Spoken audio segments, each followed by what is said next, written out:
Абайдың қара сөздері 33-ші сөзі. Егерде мал керек болса, қолөнер үйренбек керек. Мал жұтайды, өнер жұтамайды. Алдау қоспай адал еңбегін сатқан қолөнерлі қазақтың әулиесі сол.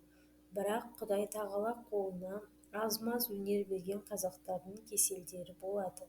Әуелі бұл ісімді ол ісімнен асырайын деп артық ісмерлер іздеп жүріп көріп, біраз істес болып өнер арттырайын деп түзден өнер іздемейді. Осы қолындағы аз-мұзына мақтанып, осы да болады деп баяғы қазақтың талапсыздығына тартып жатып алады. Екінші, ерінбей істей беру керек қой. Бір-екі қара тапса, малға бүге қалған кісімсіп, маған мал жоқ па дегендей қылып еріншектік саудау салғырттыққа кербездікке салынады. Үшінші, дарқансың ғой, өнерлісің ғой шырағым немесе ағеке, нең кетеді, осы ғанамды істеп бер дегенде, маған да біреу жалынарлыққа жеткен екенмін деп мақтанып кетіп, пайдасыз алдауға, қу тілге алданып, өзінің уақытын да өткізеді. Және анаған дүниенің қызығы алдауды білген дегізіп, көңілін де мақтандырып кетеді. Төртінші, тамыршылдау келеді.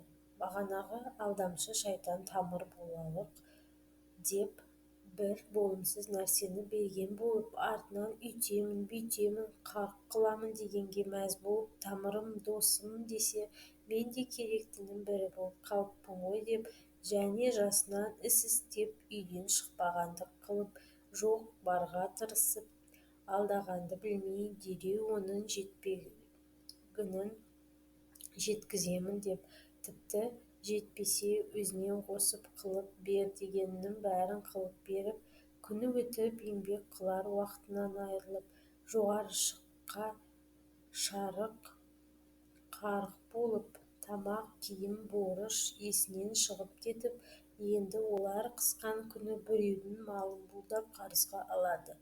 Оны қылып берейін, мұны қылып берейін деп соныменен табыс құра алмай, борышы асып, дауға айналып, адамшылықтан айырылып, қор болып кетеді. Осы несі екен, қазақтың баласының өзі алдағыш бола тұрып, және өзі біреуге алдатқыш болатұғыны қалай?